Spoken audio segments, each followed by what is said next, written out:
Vamos a leer pues en el capítulo 2 de la carta a los Efesios. Vamos a leer del versículo 11 en adelante hasta el final. Voy a dar lectura a estos versículos para que miremos un tema en esta mañana. Un tema que también nos ayuda a comprender mucho la panorámica de la Biblia en cuanto a la doctrina. Verso 11 en adelante, leo pues estos versículos hasta el final. Ustedes me van a acompañar ahí en sus Biblias. Dice: por tanto, acordaos de que en otro tiempo vosotros, los gentiles en cuanto a la carne, erais llamados sin circuncisión por la llamada circuncisión hecha con mano en la carne. En aquel tiempo estabais sin Cristo, alejados de la ciudadanía de Israel y ajenos a los pactos de la promesa, sin esperanza y sin Dios en el mundo. Pero ahora en Cristo Jesús, vosotros que en otro tiempo estabais lejos, habéis sido hechos cercanos por la sangre de Cristo,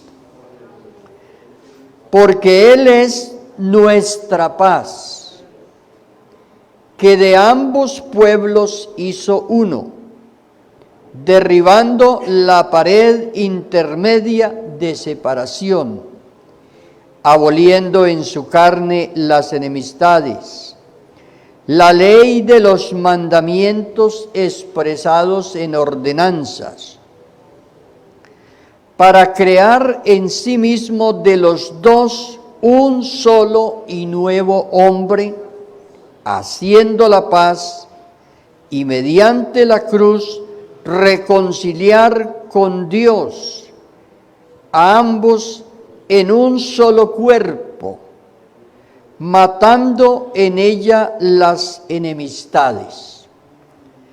Y vino y anunció las buenas nuevas de paz a vosotros que estabais lejos y a los que estaban cerca.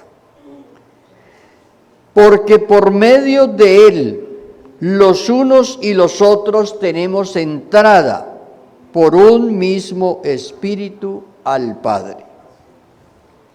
Así que ya no sois extranjeros ni advenedizos, sino conciudadanos de los santos y miembros de la familia de Dios, edificados sobre el fundamento de los apóstoles y profetas, siendo la principal piedra del ángulo Jesucristo mismo, en quien todo el edificio, bien coordinado, va creciendo para ser un templo santo en el Señor, en quien vosotros también sois juntamente edificados para morada de Dios en el Espíritu. Gloria a Dios. Oremos. Señor Jesús, te damos gracias en esta mañana por esta nueva oportunidad, Señor, que nos concede estar reunidos en este día, Señor, para darte la gloria, para adorar su nombre, para oír, Señor, tu palabra, para experimentar en esta mañana, Señor, que tú estás con nosotros. A ti sea la gloria siempre, y dirígenos en esta mañana para explicar su palabra, Jesús. Amén. Dele gloria a Dios. Tome asiento, tenga la bondad. Bueno, gracias damos a Dios por lo que somos, y muchos de nosotros ya reconocemos lo que somos y dónde estamos y estamos decididos a permanecer hasta el fin. Porque sabemos en quién hemos creído. Eso decía el apóstol Pablo, yo sé en quién he creído. Para todas las personas nuevas que están comenzando en la vida cristiana, es muy bueno saber uno dónde está. Sabemos que solo hay una iglesia. Hay muchas agrupaciones religiosas en el mundo, diferentes nombres, instituciones y cosas, pero hay una iglesia en el mundo que Dios ha salvado, y la ha salvado mediante su nombre. Nos ha dado su nombre para que pertenezcamos a la familia de Dios. Nosotros como seres humanos nos relacionamos, nos expresamos, nos entendemos, nos comunicamos, nos soportamos y todo mediante ese afecto natural que tenemos y todo. Y así nos conocemos y así nos trataremos mientras vivamos sobre esta tierra. Pero allá en lo espiritual es otra la manera de la comunicación. Es otra la manera de la comunicación. Es por medio del carácter, del sentir espiritual, de tener la misma mente de Cristo. Y eso es lo que nos hace comprender y que nos entendamos, nos relacionemos, nos amemos y sepamos que todos pertenecemos a un mismo cuerpo y que esa es la manera como Dios ha permitido y ha querido que nosotros vivamos mientras estamos aquí en este mundo natural y siendo espirituales, vivir en ese mundo natural. Entonces, eso es la iglesia. La iglesia es el pueblo de Dios. Es el pueblo de Dios. Escogido desde antes de la fundación del mundo. Dios quiso tener una iglesia. Y todo esto que se ha dado a través de la historia que la Biblia registra, que la Biblia explica y que ella contiene, todo concluye en que Dios tenía un plan desde antes de la fundación del mundo. De hecho, que Cristo fue ofrecido antes de la fundación del mundo. O sea, Dios tenía un plan con nosotros los seres humanos, nos hizo a su imagen y semejanza. Pero se han presentado muchas circunstancias adversas a todo este propósito que Dios tiene, pero el propósito sigue en pie. Todo Dios sigue trabajando, sigue perfeccionando, sigue esperando. Él es el único que lo puede hacer porque tiene la misericordia, tiene la gracia, tiene la paciencia, tiene el amor para hacerlo. Alguien estaba haciendo una pregunta estos días y él decía, ¿qué pasa si una persona se muere? Cuando se muere, habiendo sido creyente, se muere y tiene un pecado. ¿Qué pasa? ¿Se pierde? Y en ese sentido hay muchísimas preguntas, porque entonces la gente o los demás preguntarían, ¿yo tengo alguno? Y el otro preguntaría, ¿yo también tengo alguno? ¿Qué tal que en el momento de la muerte yo tenga algún pecado? Y surgirían para cada uno una pregunta, ¿cierto? Sería que estaría completamente sin pecado en el momento de morir, no tendría ninguno, tendría alguno, ¿qué pasaría? Y surgen preguntas y surgen respuestas de muchas personas. Dan respuestas. Pero la Biblia dice, justificados pues por la fe. La salvación es por creer. El primero que tiene que creer que está salvo es la persona. Porque la salvación es por creer que es salvo. Y a veces esas cosas llevan a la gente a dudar. Llevan a la persona a las dudas. Y entonces son preguntas que siempre tienen que ser resueltas con la gracia de Dios. Con la palabra de Dios. La iglesia, nosotros no merecíamos ser parte de la iglesia. No merecíamos. Y en toda la lectura que hicimos del capítulo 2 de Efesios, lo que se está relacionando es eso, se está haciendo una relación entre Israel y la iglesia. Y cómo al venir Cristo y morir, la muerte de Cristo, Dios en la cruz de los dos pueblos hizo uno, abriendo la oportunidad a gentiles y a judíos para que se creyeran en Cristo y se entregaran. Y los que siguieron a Cristo son miembros de la iglesia. Entonces, la iglesia es el pueblo de Dios actualmente en el mundo. Israel está allá en espera, está en expectativa. Después del recogimiento de la iglesia, Dios seguirá tratando con ellos conforme sea su voluntad. Nosotros no sabemos mucho sobre eso, mucho se especula sobre cómo será esto, lo otro, pero solo sabemos lo que la Biblia dice. Nosotros como iglesia debemos estar muy ocupados de nosotros.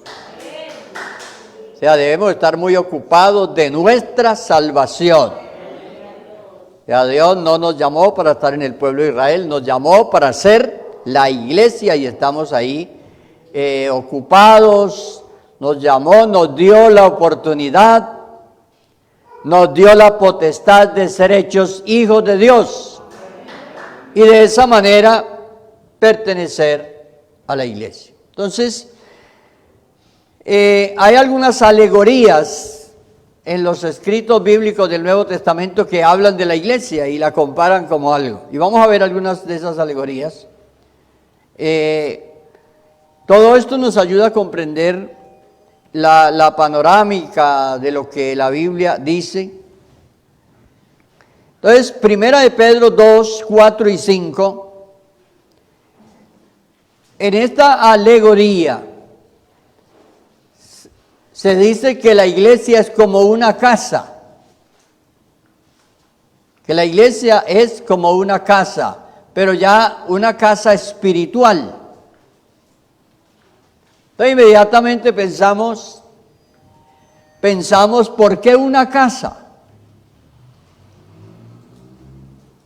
¿Por qué el apóstol hace esta implicación con esta alegoría de decir que es como una casa?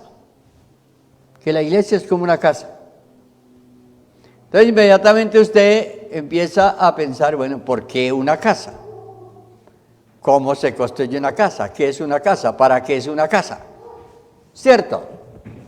Y todo lo que nos está diciendo a través de esto, de decirnos que es casa espiritual. Asociamos la idea inmediatamente con lo que fue la relación de Dios con su pueblo Israel. Y cómo ellos edificaron primero un tabernáculo que Él les mandó a hacer, para mostrarles la necesidad que ellos tenían de que su presencia estuviera en medio de ellos. Porque a pesar de los milagros y lo que Él hacía con ellos y el poder que tenía para salvarlos, ellos debían tener su presencia en medio de ellos. Que su presencia estuviera ahí. Para mostrarles toda esta necesidad que ellos tenían de su presencia, les mandó a hacer un tabernáculo. Construyeron ese tabernáculo. Construyendo ese tabernáculo, hubo muchas experiencias. A ellos les permitió algunas cosas hacer construyendo el tabernáculo. ¿Qué les permitió? Que ellos pusieran los materiales, que los consiguieran. Vaya, consigan oro, consigan madera, consigan pelo de cabra para hacer las cortinas y muchas cosas, y les permitió que hicieran eso. ¿Por qué les permitió hacer eso?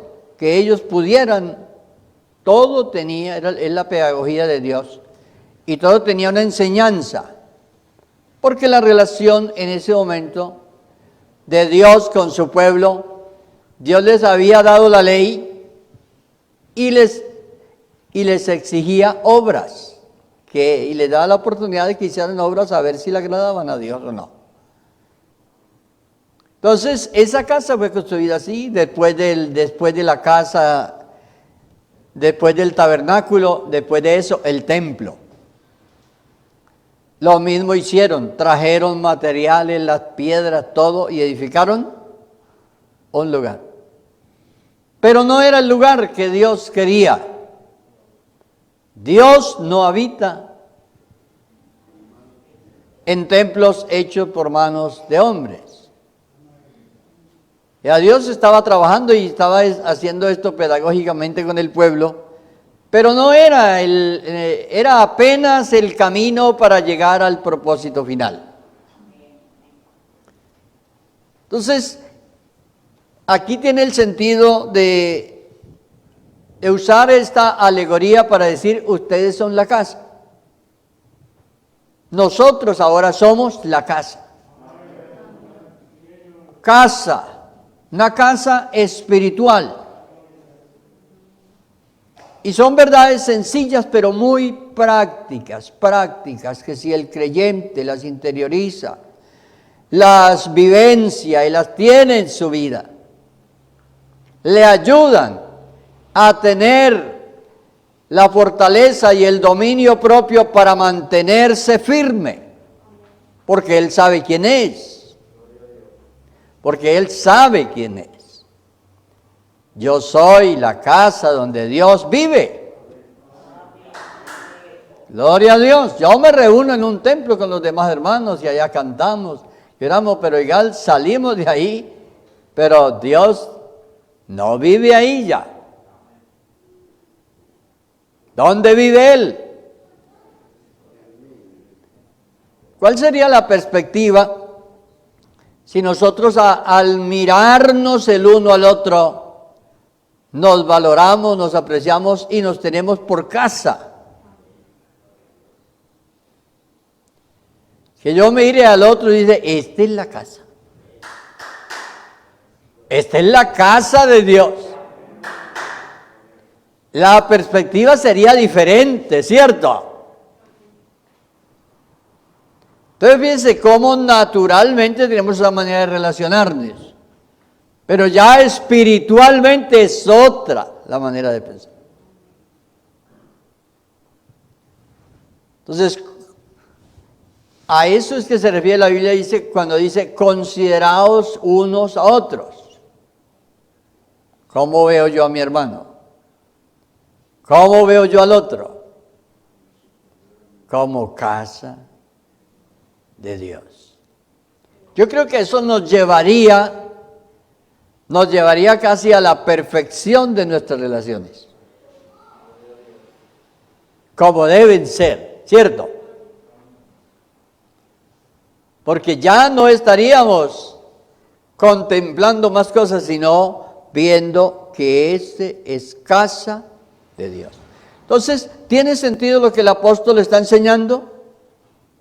Somos casa espiritual, construido ¿con qué? Con piedras vivas. Y la madurez de los cristianos. Recuerden, la madurez de los cristianos es la perfección en las relaciones. Bueno, ahí uno comienza a valorar, ¿y cuánto me falta? ¿Cómo estoy? ¿Cómo veo a los demás? ¿Cierto? Eso nos ayuda a pensar, ¿verdad? De lo que somos como iglesia. La iglesia, aquí en medio de un mundo imperfecto. Un mundo que usted sale allí y ve cosas, ve de todo lo que hay en el mundo. Pero el asunto no es lo que hay allá, sino cómo veo yo. La luz que yo tengo. Hay una escritura por ahí que Jesús dijo que si tu ojo está bueno, todo tu cuerpo está lleno de luz. Bueno, esta consideración nos ayuda, ¿cierto? Nos ayuda. Nos ayuda como ¿a qué? Como a hacer una reflexión, una consideración.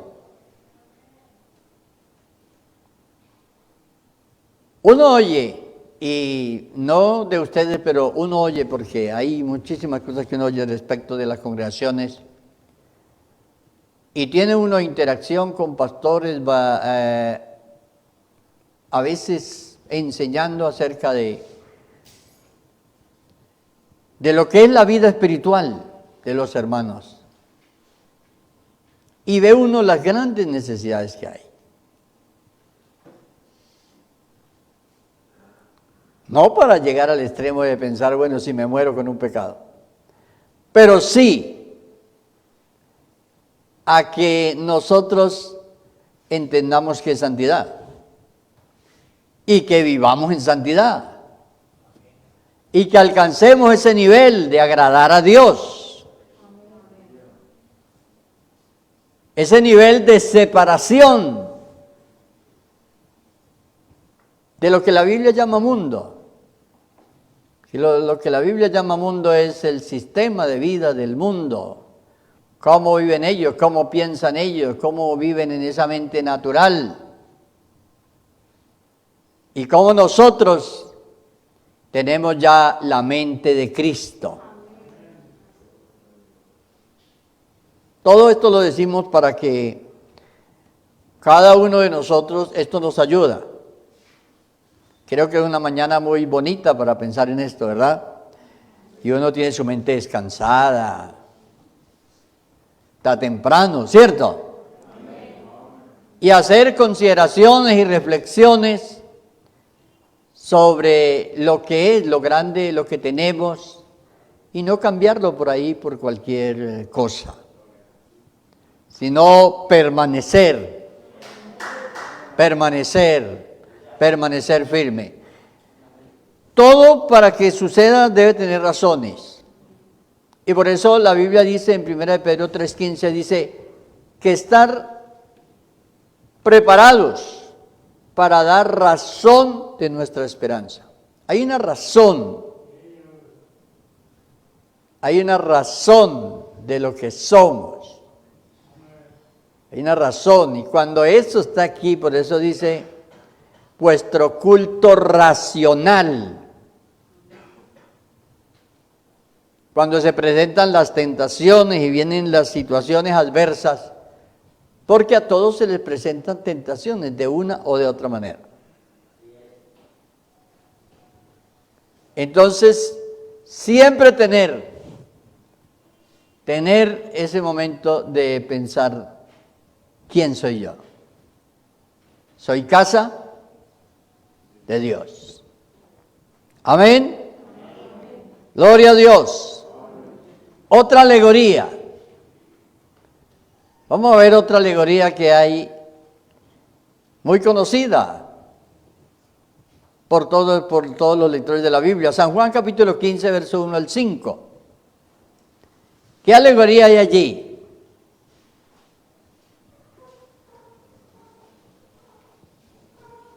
¿Recuerdan? Es una lectura hasta un precioso himno escribieron sobre esta alegoría. Sobre la vid y los pámpanos. Esa es una alegoría. La alegoría de que la iglesia es como una vid que tiene pámpanos. la vid y los pámpanos. ¿Y cuál es el mensaje allí? ¿Cuál es el mensaje que hay en la lectura? Permanecer.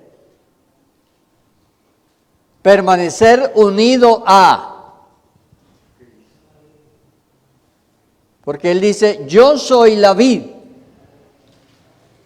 vosotros los pámpanos. Y es ahí en esa lectura donde aparece la expresión de Cristo, porque separados de mí, nada podéis hacer. Y fíjense que ya está implicado allí el hacer. Separados de mí, nada podéis hacer. ¿Qué mensaje nos da eso? ¿A qué reflexión nos convoca? A que realmente si nosotros no dependemos, no nos nutrimos, no permanecemos, no nos nutrimos, no, lo que hiciéramos sería vano. Separados de mí, nada podéis hacer. Entonces el mensaje es permanecer unidos.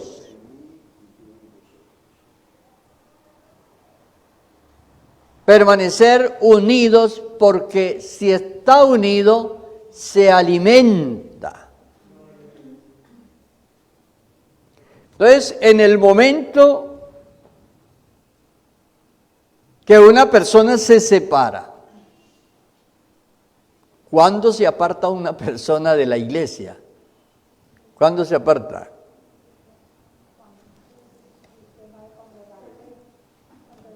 Aparentemente cuando deja de venir. Pero es posible que uno venga y no esté unido. Eso también es posible. Que no necesariamente tenga que huirse para estar desunido. Entonces, por eso la Biblia dice que tengamos el mismo sentir, la misma manera de pensar, para permanecer unidos. Cuando uno lee, por ejemplo, que ustedes también lo conocen muy bien, Efesios capítulo 4. Efesios capítulo 4. ¿De qué habla Efesios capítulo 4, verso 1 al 14 creo que es? Bueno, ¿de qué habla? De la unidad. La unidad en el Espíritu. O sea, la unidad tiene que ser en el Espíritu. La unidad es en el Espíritu. Pudiéramos llegar a tener cosas en las que yo no estuviera de acuerdo con usted en alguna cosa. Y que usted tampoco estuviera de acuerdo conmigo en alguna cosa. Pero eso no nos separa del Espíritu. Usted podría decir, el color que tiene esta pintura es blanco. Y otro pudiera decir que es de qué color. Y otro pudiera decir que es amarillo. Otro pudiera decir que es casi como un gris claro. Pero eso para que no tendría mucho problema. Entonces, el permanecer unidos es en el espíritu, en el propósito. Y noten ustedes que a veces todos no dicen lo mismo. Y todos en la iglesia a veces no decimos lo mismo. Respecto a algo lo decimos diferente. Sin embargo, estamos unidos en el espíritu. Todo eso nos ayuda para nosotros comprender comprender también nuestras relaciones. Que no necesariamente porque un hermano no está de acuerdo conmigo en tal cosa, no estamos en el mismo espíritu. Porque solamente sería un punto de vista sobre un asunto. Pero en espíritu, él quiere hacer lo mismo que yo quiero hacer. Y es lo mismo que Dios quiere hacer. Ahí me tocó decirle una vez a un pastor que tenía tantos deseos de que la iglesia andara bien. Mire, oiga, un pastor tenía tantos deseos que la iglesia andara bien y había algunas cosas que debían mejorar algunos creyentes. Tenía tantos deseos que les andaba tan duro. ¿Sí? De los mismos deseos que él tenía. Y yo le dije, se puede hacer las cosas diferente. Porque lo que tú quieres hacer es bueno. Lo que tú quieres hacer es bueno y es lo que Dios quiere que suceda. Pero yo no puedo santificar a un hermano. Yo no puedo.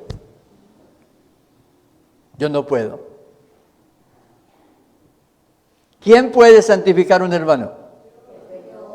Solamente el Señor, porque la santidad es un atributo que Dios imparte. Es uno de los atributos transferibles de Dios, que Dios le imparte. Dios imparte la santidad. Yo lo que puedo es ayudar en la perfección. La perfección. Es el trabajo de la iglesia. Buscar, ustedes que predican, todos los que enseñan, buscamos ayudar en la perfección de los santos. Pero si yo me pongo a santificarlos, entonces yo emitiría un criterio sobre cada uno de ustedes de tal manera que posiblemente ni yo mismo serviría.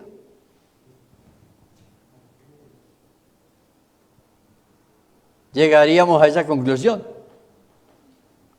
Pero si se lo dejamos al Señor y confiamos en Él y mantenemos unidos y nos nutrimos de Él, ese hermano, esa hermana, esa persona que está imperfecto, puede crecer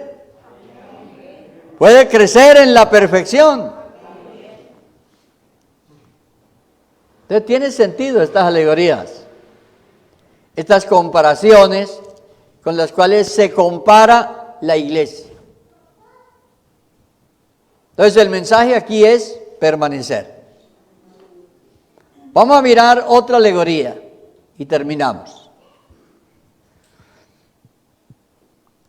La alegoría de Romanos 12, 4 al 8. Esta es la alegoría que tiene mucho más énfasis en los escritos del Nuevo Testamento sobre la iglesia. Y todos la sabemos y la hemos escuchado muchísimo porque todos somos antiguos, la mayoría en la palabra de Dios hemos oído acerca de la alegoría del cuerpo. Que la iglesia es como un cuerpo. Yo creo que no hay nada más práctico y sencillo, ¿cierto? Porque nosotros mismos, siendo un cuerpo y teniendo un cuerpo, entendemos cómo realmente lo más mínimo que suceda en una parte del cuerpo se siente en todo el cuerpo.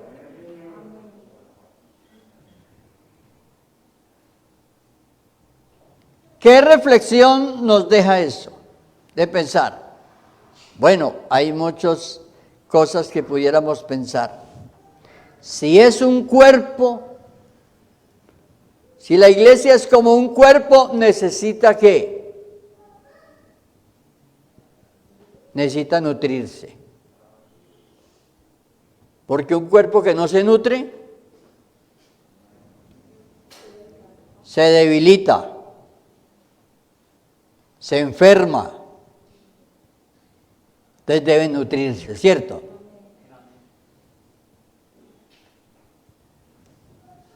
Tiene razón entonces la palabra de Dios en 1 de Pedro donde dice, desead como niños.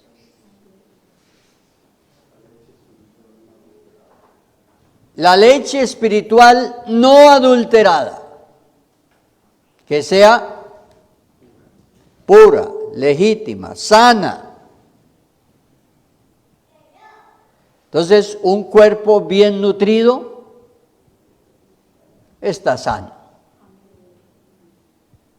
Todo eso individualmente nos manda un mensaje a nosotros, necesitamos comer. Necesitamos comer, la comida física, cada uno tiene sus costumbres, cada cuánto come y todo. Pero espiritualmente, cada creyente debe nutrirse. Debe nutrirse. ¿Cree usted que algunos han llegado a la debilidad en la fe? Tanta debilidad en la fe que hasta dejan de congregarse, no vuelven, se enfrian, se apartan. ¿Por qué? Todo comenzó y la Biblia llama a los creyentes que tienen todas estas dificultades, los llama débiles en la fe. Recibid a los débiles en la fe, pero no para contender con ellos. Entonces aquí hay que estarse alimentando. Hay que estarse alimentando de la palabra. Yo les dije al comienzo que estábamos dirigiendo todo esto también por causa de los hermanos nuevos. Ya ustedes como antiguos saben que si dejamos de alimentarnos, dejamos de nutrirnos, y ustedes ya saben cómo es una vida diferente sin orar y cómo es de diferente orando. Como la Biblia dice, orando en todo tiempo. No a todo momento, porque de pronto no podrá orar a todo momento, que tiene que tener también ocupaciones. Pero en todo tiempo. En todo tiempo. En tiempo de abundancia, tiempo de escasez, tiempo de dificultad, tiempo de paz, tiempo de tranquilidad, tiempo de paseo. Es que estoy de paseo y yo de paseo no oro. No, entonces en todo tiempo. Y ustedes saben, ya los que son creyentes saben la experiencia, cómo una vida con oración es diferente. Es mejor. Hasta el genio le cambia a usted. ¿Cierto que sí? Cambia el genio, claro. Sí, una vida donde uno se está continuamente nutriendo y todo, es una vida sana. Y se vive en esa libertad espiritual que el Señor quiere que vivamos. Una libertad donde usted no se siente presionado, usted no se siente intimidado, es que tengo que dejar, es que no puedo hacer esto, que mire que esto, que no lo puedo hacer, que aquello, que tengo que dejar esto. No, usted no se siente intimidado, sino que usted vive en libertad. Y uno vive esa es la libertad espiritual, cuando usted no está bajo condenación de la conciencia de uno, sino que usted vive en libertad, usted vive en confianza en el Señor. Entonces, esto de la alegoría del cuerpo tiene muchas cosas que le tenemos que aprender. Pero hablamos de la parte de la nutrición del cuerpo. Ahora de la función. De la función, de la posición de la posición que yo tengo en el cuerpo. Porque Dios fue el que nos puso en el cuerpo. Él nos puso. ¿Ustedes creen que hay algunos en el cuerpo que son dedo? Oye, porque es que un cuerpo tiene muchos miembros, ¿cierto? De pronto usted es una coyuntura. ¿Para qué sirve una coyuntura? ¿Cierto? Este dedo muy bonito, pero no tiene coyuntura. ¿Qué pasaría? Habría que andar con el dedo así. ¿Cierto? Entonces, por eso Pablo, cuando enseña sobre el cuerpo, dice, aún los miembros que parece que no, el último dedo es el pequeñito que queda por ahí en el rincón, ¿cierto? Y que usted dice, hombre, uno hasta sin ese dedo podría. Y resulta que sin ese dedo usted no tiene estabilidad. Necesita el dedo por pequeño que sea. Nos necesitamos el uno al otro. Por pequeño que parezca, ese hermanito que se hacía allá, ese es importante en el cuerpo. Gloria a Dios. Todas estas alegorías nos llevan a consideraciones bonitas, prácticas. Dios diseñó que la iglesia fuera así. Y Jesús dice, yo soy la vid. O sea, la iglesia es como una vid. El que se separa de la vid, ¿qué pasó? Y ya usted ha visto, y lamentable, comentar uno esto, es muy lamentable, de personas que pensaron que ellos podían ser cuerpos solos y renunciaron a la vid. Y yo, no, yo puedo ser un cuerpo. Y no, se murieron. Se murieron porque aquí hay que tener la unidad del Espíritu, que es el que da vida. Y aún personas, predicadores famosos, con una oratoria muy muy aceptable y todo esto, pero no dependía de eso. Dependía de eso sencillo, que esté fluyendo del trono de Dios siempre, que está fluyendo continuamente. Y por eso usted ve que hay creyentes que no aparentan tanto, pero ahí están. Ahí permanecen, porque están unidos. Entonces la excelencia no está en nosotros, sino en Él. Vamos a orar en esta hora. Orar por toda la iglesia, los creyentes nuevos, todos, que Dios nos ayude a permanecer en la iglesia. Que nos ayude a permanecer en la iglesia como casa donde Él vive, unidos a Él, para que todo lo que hagamos sea agradable a Él. Unidos en el cuerpo, siempre nutriéndonos de Él. Démosle gracias a Dios. Señor Jesús, te damos gracias esta mañana. Gracias por tu palabra, Señor. Bendiga la iglesia, bendíganos, Señor Jesús.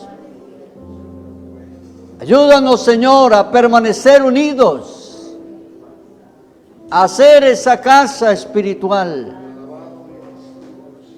donde tú quieres morar siempre. Bendiga, Señor, a cada hermanos que tienen dificultades.